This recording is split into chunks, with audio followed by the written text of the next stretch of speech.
오늘 하나님 아버지께서 우리에게 주시는 말씀 사도행전 5장 34절부터 41절까지의 말씀입니다. 페이지 196페이지.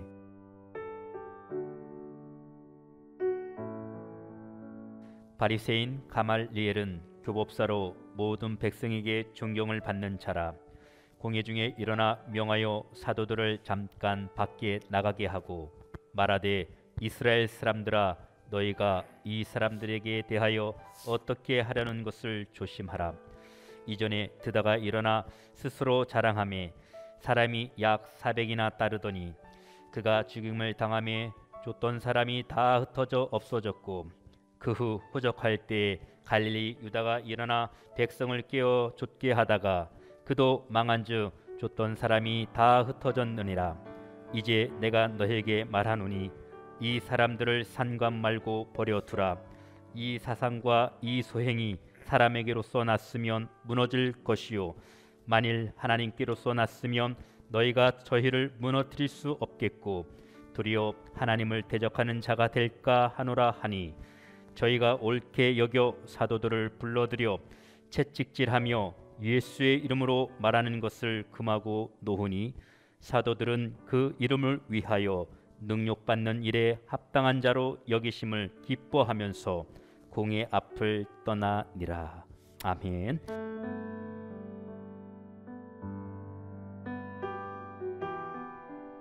자, 예루살렘에서 놀라운 사건들이 계속해서 일어나고 있습니다. 어떤 일이 일어났는고 하니, 예수님은 부활하셨고 그 부활하신 예수님을 직접 만나고 체험한 사람들이 예수님을 증거합니다. 마가의 다락방에 모여서 열흘 동안 간절히 기도하다가 우리 예수님께서 약속하신 성령의 충만함을 받은 제자들이 예루살렘 거리로 나와서 또 여기저기 다니면서 예수님 증거하는데 많은 기적이 일어납니다. 특별히 베드로와 요한을 통해서 성전 미문 앞에 앉은 베이가 나면서부터 한 번도 걸어보지 못한 사람이 말씀 한마디에 걸어갑니다. 일어나서 걸어가면서 걷기도 하고 뛰기도 하면서 하나님을 찬송하니 사람들이 다 깜짝 놀랐습니다. 이를 통해서 많은 사람들이 예수님께로 돌아오게 됩니다. 남자만 5,000명, 다른 사람들까지 하면, 여자와 아이들까지 하면 수만 명이 돌아옵니다. 그리고 계속해서 사도들을 통해서 또 제자들을 통해서 기적이 일어나는데, 많은 병든 자들이 낫고 더러운 귀신에게 붙잡힌 사람들이 귀신에게서 노연합니다. 그래가지고 이 소문이 나니까 어느 정도였냐면은 많은 사람들이 예수님께로 돌아올 뿐 아니라 병고침을 받기 위해서 베드로가 지나가는 길에다가, 길가에다가 그림자라도 덮일까 해서 환자들을 뉘어놨습니다. 환자들을 뉘어놨어요. 때로는 들것으로 실어다가 베드로에게 직접 안수기도 한번 받는다면 얼마나 좋겠습니까마는 너무나도 사람들이 많이 모여드니까 아예 베드로를 만나본다는 것은 보장이 없고, 베드로가 지나가는 길에다가 그림자라도 덮일까 해서 환자를 눕혀놨다 하는 것입니다. 이 정도로. 그러니까 많은 사람들이, 여기 성경에 보니까 수다한 사람들이 예수님께로 돌아오더라. 많은 사람들이 예수님을 믿게 되었습니다. 그런데요, 이 반면에 이것을 가지고 굉장히 분하여 하고 시기하고 괴로워하는 사람들이 있었으니, 그가 누군가 하니 종교 지도자들, 대제사장들, 서기관들, 그 다음에 사도계파 사람들. 이 사도계파 사람들이란 누군가 하니 대제사장 주변에서 그 권력을 좋아하고 권력에 빌붙어 가지고 거기에 모여든 사람들, 사도계파 사람들, 그리고 사내들인 공회에 공회의원을 하는 사람들, 오늘날로 말하면 국회의원들이죠. 아주 싫어하는 것입니다. 왜냐하면 인기가 별로 이름도 없고 별 볼 일 없었던 사도들에게로, 예수님 제자들에게로 다 옮겨가니까 이제 자기들은 상대적으로 별 볼 일 없이 됐어요. 다른 사람들도 별로 많지 않고 그동안에 존경을 한 몸에 받아왔던 사람들인데 이제는 별것 없이 되어버렸어요. 오히려 예수님을 죽인 죄인들로 낙인이 찍히게 되었으니 이게 도대체 될 말인가 해서 예수 믿는 이 사도들을 감옥에다가 전부 집어넣습니다. 그리고 예수의 이름으로 말하지 말라고 했습니다. 예수님에 대해서 아예 증거하지 말라는 거예요. 감옥에다 다 집어넣었어요. 증거하지 못하게 하기 위해서. 그런데 또 놀라운 일이 일어났습니다. 그게 뭔가 하니 사도들이 지금 감옥에 갇혀 있는데 천사가 감옥 안에 나타나서 사도들을 끌어내는 것입니다. 나와라. 그래가지고 성전에서 하나님 말씀 전하라고, 두려워하지 말고 담대하게 하나님 말씀 전하라고, 예수님 증거하라고 천사가 이렇게 당부하는 것이었습니다. 그래가지고 사도들은 감옥에서 나와가지고 아침 일찍부터 성전에 서서 모여든 사람들에게 하나님의 말씀을 전하는 것이었습니다. 예수님 부활하신 것을 열심히 담대하게 증거하는 것이었습니다.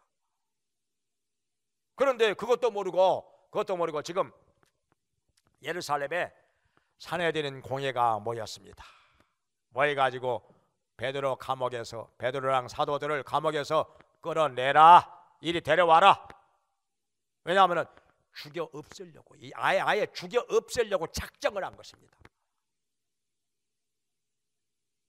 그 정도로 예수님에 대해서 증거하는 자들을 미워하고 싫어했던 사람들이었습니다. 그런데 관속들이 감옥에 가보니까 아무도 없는 거예요. 감옥 안에 아무도 없는 거예요. 간수도 몰랐어. 깜짝 놀랐어. 왜냐하면 감옥문은 그대로 잠겨져 있는데 감옥 안에 있던 사람들이 연기처럼 사라지고 없는 것입니다. 어디로 간 줄도 몰라. 본 사람도 없어. 간수들도 지금 감옥 안에 사도들이 그대로 있는 줄로만 알고 있었으니까, 감옥문이 잠겨져 있는데 어떻게 해서 이 사람들이 다 빠져나갔을까요? 천사가 내려와서 그렇게 한 것이 하나님께서 하신 일이다.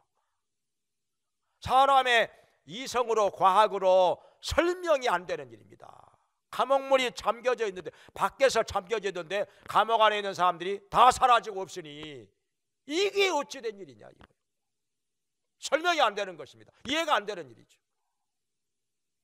아무튼 간에 찾아보니까 사도들이 바로 성전에서 하나님의 말씀을 전하고 있었던 것입니다.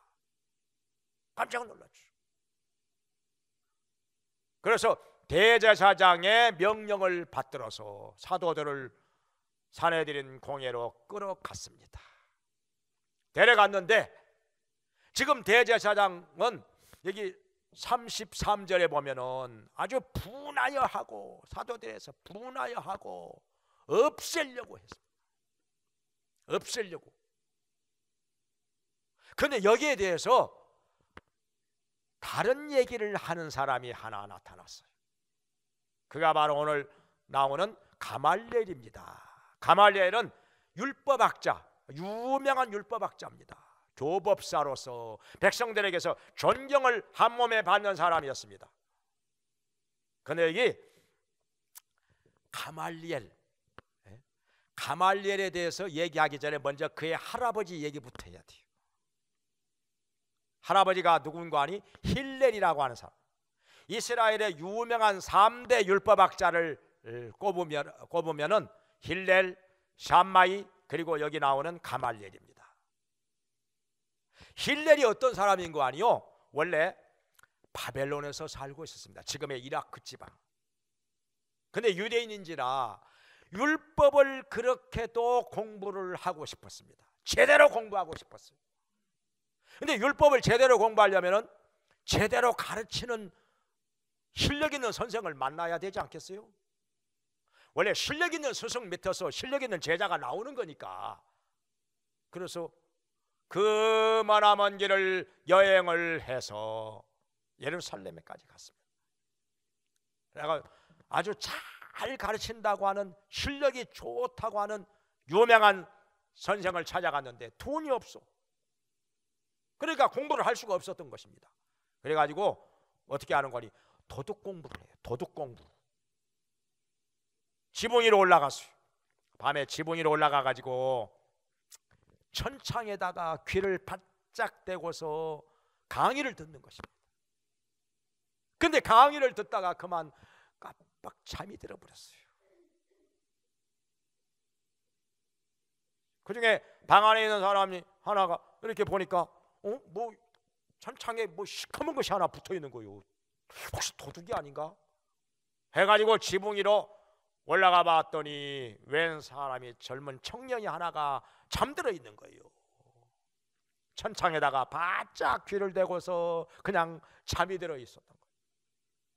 그대로 놔뒀으면 아마 그 저체온증으로 동사했을 거예요. 이 사람을 끌어내려 가지고 자초지종을 물어보니까 바로 그러한 사연이 있었던 거예요. 돈은 없고 율법에 대해서 배우고 싶은 마음은 간절하고, 너무나도 이 선생이 감동을 받아 가지고 공짜로 공부를 하도록 했습니다. 등록금 없어도 된다. 열심히 공부해라. 좋은 율법학자가 되어라. 그래서 원래 좋은 스승은 항상 그런 게 있습니다. 정말로 열심히 간절히 사모하고 공부하는 똑똑한 제자 하나 만나는 거, 이게 간절한 바람이거든요. 정말 똑똑한 제자 하나 만나는 거, 열심히 공부하는 제자 하나 만나는 거, 그런 제자 하나 가르쳐 보는 게 소원이거든요. 원래 이 가르치는 선생의 입장에서는 공짜로 배워라.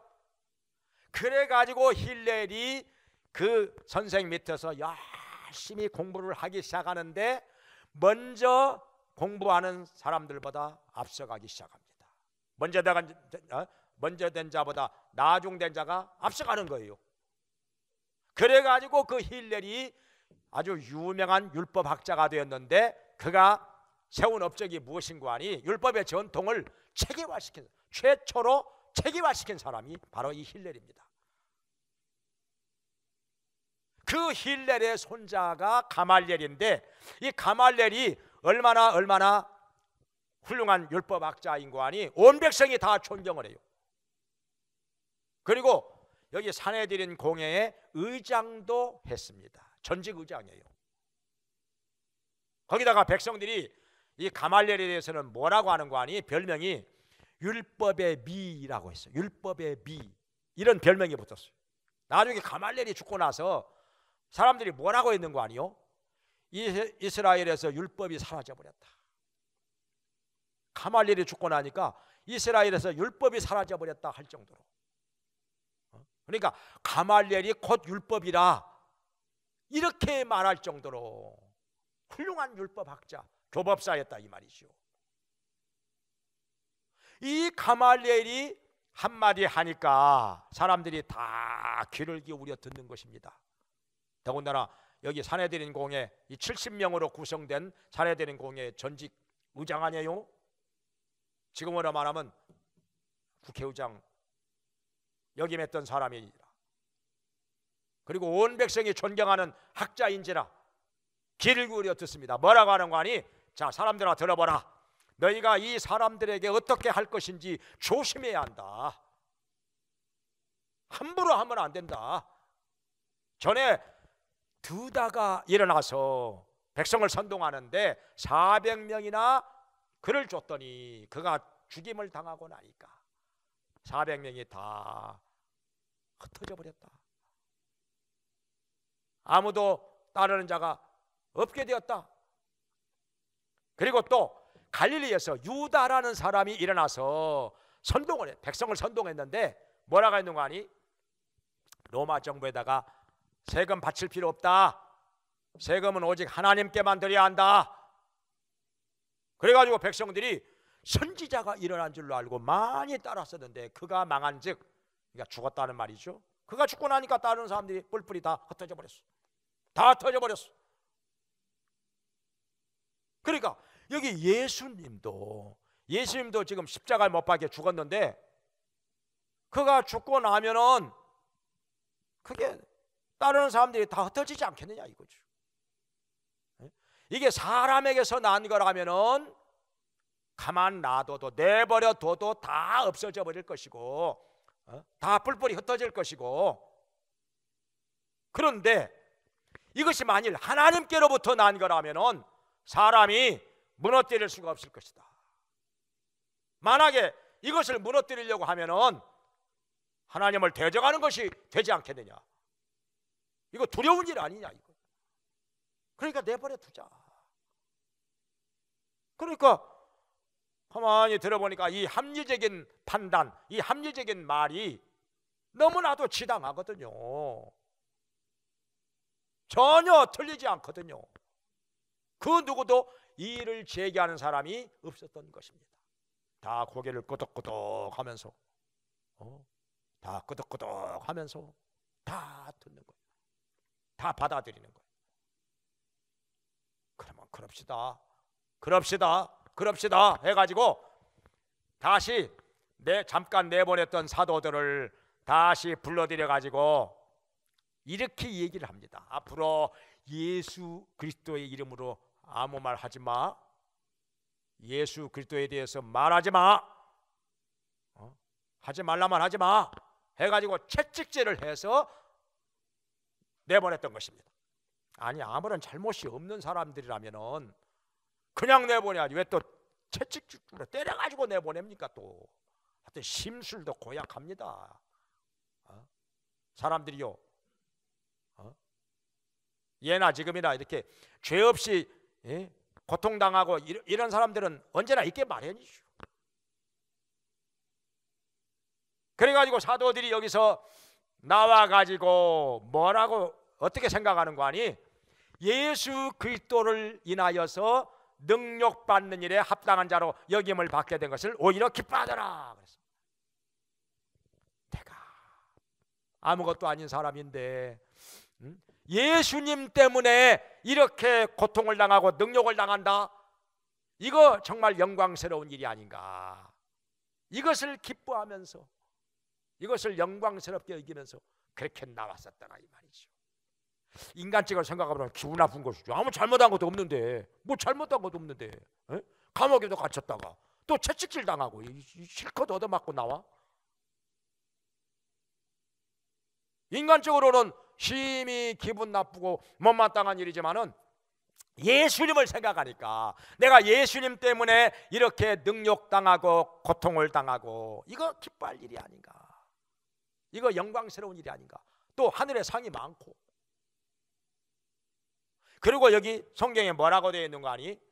여기 본문 바로 다음 귀절에 그들이요 성전에 있든지 집에 있든지 예수가 그리스도인 것을 전하는데 열심을 냈다 이거예요. 쉬지 않았다는 거예요. 계속해서 예수가 그리스도인 것을 전파하였다, 가르치고 증가하였다 하는 것입니다. 그러니까 이게 뭔가 하니 가말리엘의 합리적인 판단의 결과라 하는 거예요. 가말리엘의 이 합리적인 판단, 이것들이 내버려 둬도 사람에게서 나온 거라면 스스로 무너질 것이고, 그러나 하나님께로부터 나온 거라면 사람이 무너뜨리지 못하고 오히려 하나님을 대적하는 것이 되지 않겠느냐. 그러니까 조심하라, 내버려 두어라. 하나님께서 하시는 일에 그냥 맡겨두고 우리는 지켜보자 이거예요. 너무나도 합리적인 말에 이 합리적인 판단, 합리적인 말 때문에 사도들은 여기서 풀려난 것입니다. 그리고 계속해서 예수가 그리스도인 것을 증거하며 선포할 수가 있었던 것입니다. 더 이상 막는 자가 없어요. 더 이상 방해하는 자가 없어요. 그래서 사도들은 그때부터 아주 마음 놓고 예수 그리스도를 증거하며 다닐 수가 있었던 것입니다.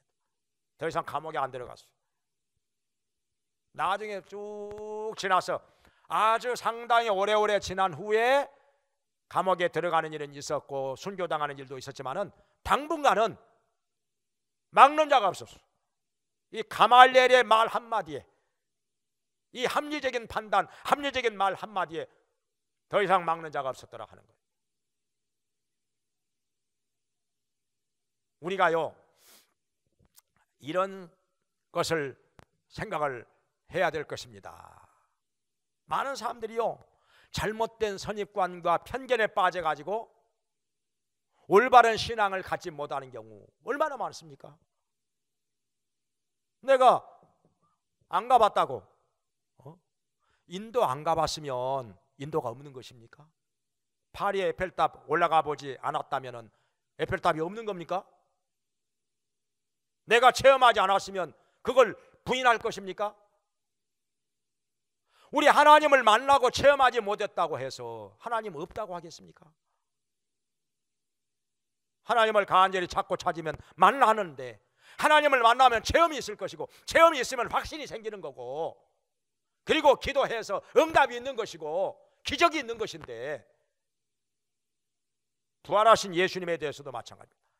만약에 예수님께서 부활하지 않고 그냥 죽고 없어져 버렸다면 어떻게 예수님을 만날 수가 있겠습니까? 어떻게 체험할 수가 있겠습니까? 어떻게 예수님의 이름으로 기도해서 응답이 있겠습니까? 어떻게 기적이 있겠습니까? 예수님이 부활하셨고 지금도 살아 계시기 때문에 우리가 예수님을 만날 수가 있는 것입니다. 체험할 수가 있는 것이고 또 예수님을 영접함으로 구원을 받게 되는 것이고 기적이 있는 것이고 기도의 응답이 있는 것이고 도우심이 있는 것이고 할렐루야.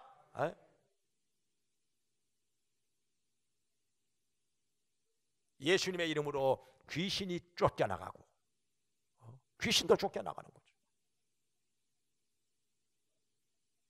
오늘날 또 얼마든지 이런 일이 있습니다. 예수님의 이름으로 귀신이 쫓겨나갑니다.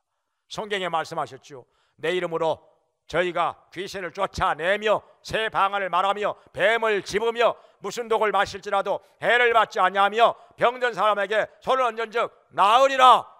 마가복음 16장 17절 18절에 말씀하셨습니다. 귀신 들려가지고 점치고 그 굿하는 무당 예수 믿는 사람이 거기에 가서 기도하고 있으면요 굿 안 됩니다. 짝도 무당이 짝도 못해요. 안 됩니다. 이거 점쟁이 점치는 거 점괘가 안 나옵니다. 점 못 쳐요. 왜 그럴까요? 그리고 그 사람들이요 그 자리에 예수 믿는 사람이 있는 거 기가 막히게 알아냅니다. 몇 명 있는지도 알아냅니다. 왜 그럴까요? 예수님이 살아계시기 때문에 그 성도 안에 살아계시기 때문에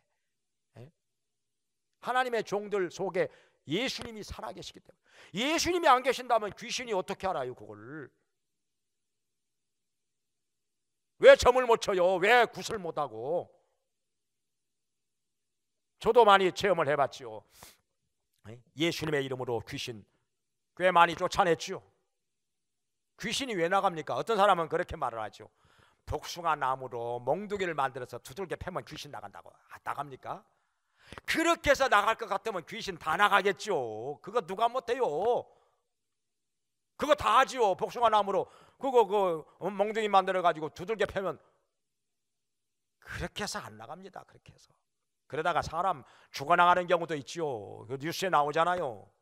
안 나가요. 그거 가지고 오직 예수 그리스도의 이름으로 기도하고 명령할 때 귀신이 나가는 거죠.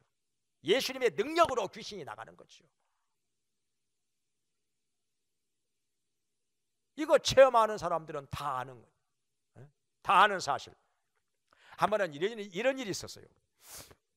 독일의 어떤 그 아주 아름다운 성에 살고 있는 영주가 있었는데요, 그 아들이 지혜로운 사람이라 그 아들이 그 성을 다 설계를 했어요. 그래가지고 그 설교도에 의해서 아주 짜임새 있게 아름답게 건물을 짓고 성을 만들어 놓았는데, 한 번은 프랑스의 어떤 귀족이 하나님을 믿지 않는 자인데 그 성에 와서 놀러 왔어. 그 성을 여기저기 다니면서 얼마나 짜임새 있게 아름답게 성을 만들어 놓았는지 감탄을 하는 거예요. 누가 이렇게 누구 머리에서 이렇게 나온 겁니까? 내 아들입니다. 아들이 참 훌륭하고 지혜로운 아들이군요. 내가 만나보지는 못했지만은 너무나도 지혜롭고 훌륭한 아들을 두었습니다. 그러니까 그 영주가 이렇게 말을 하는 거예요. 아들을 만나보지도 않고 어떻게 지혜롭고 훌륭한 아들이라고 하는 것을 아십니까? 안 만나보고도 이 성을 보면 알 수 있는 거죠. 그가 설계를 했으니까. 그와 마찬가지로 저도 하나님을 보지는 못했습니다. 그런데 하나님께서 만들어 놓으신 이 아름다운 천지 만물을 보고 하나님이 어떤 분인지를 알 수가 있습니다. 그렇지 않습니까? 그러니까 이 사람이 심각해져 가지고 고개를 끄덕끄덕 하는 거예요.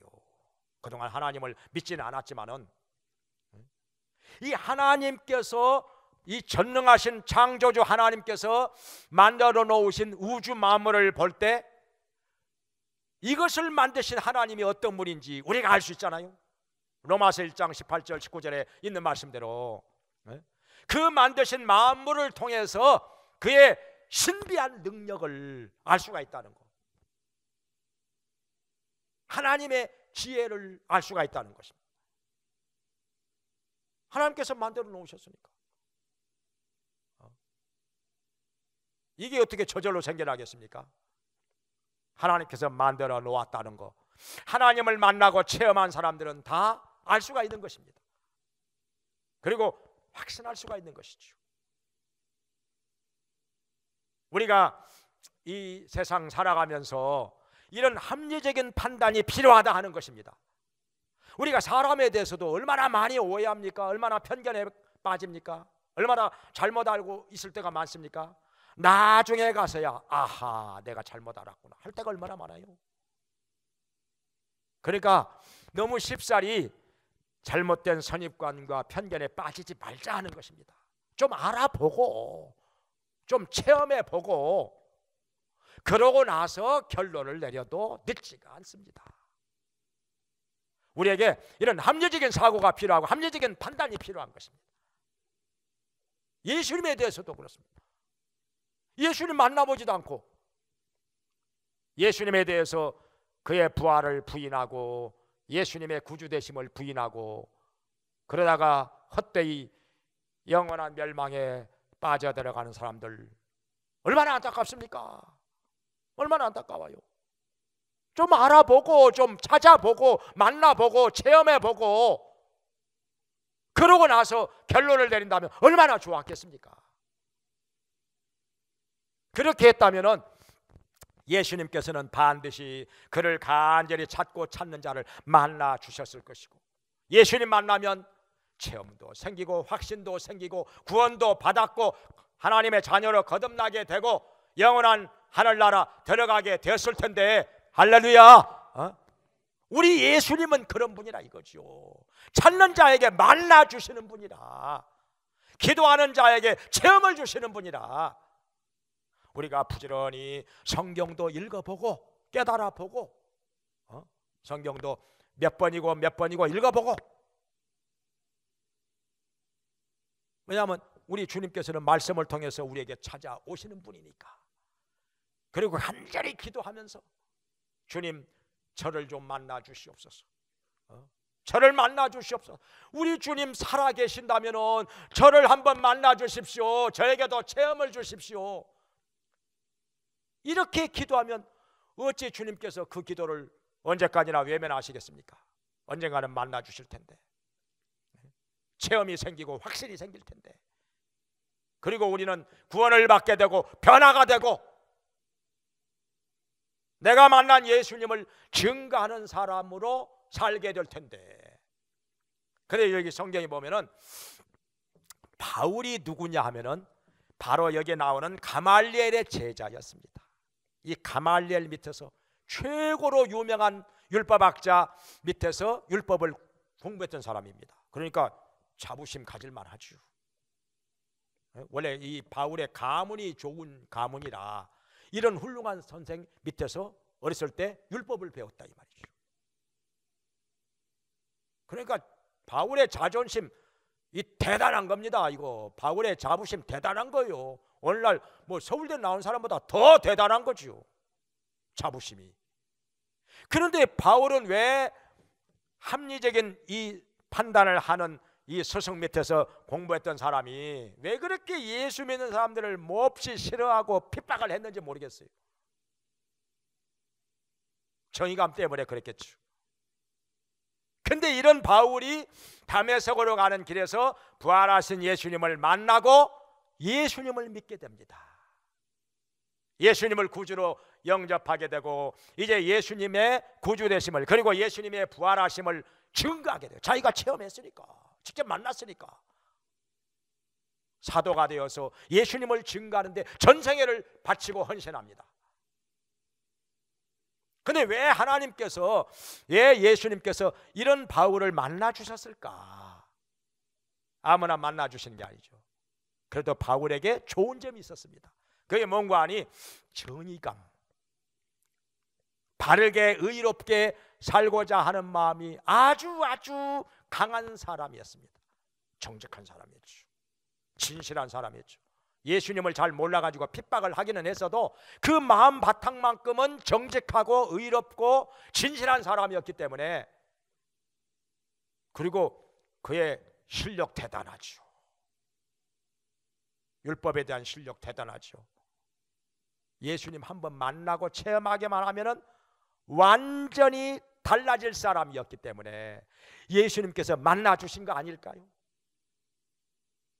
과연 예수님, 부활하신 예수님을 길에서 만나 뵌 이후로 그는 예수님을 믿게 되었고 제자가 되었고 사도가 되었고 일평생 예수님 증거하는데 모든 것을 다 쏟아 부은 사람이었습니다.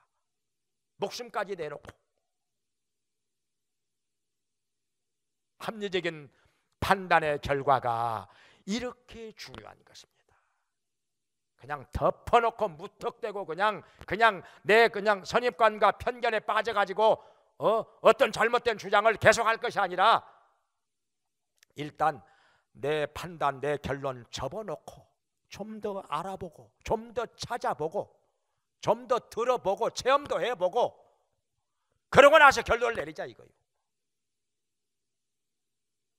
이 합리적인 판단을 하면은 우리는 예수님 앞에 나오게 될 것이고 만나게 될 것이고 체험하게 될 것이고 확신을 가지게 될 것입니다.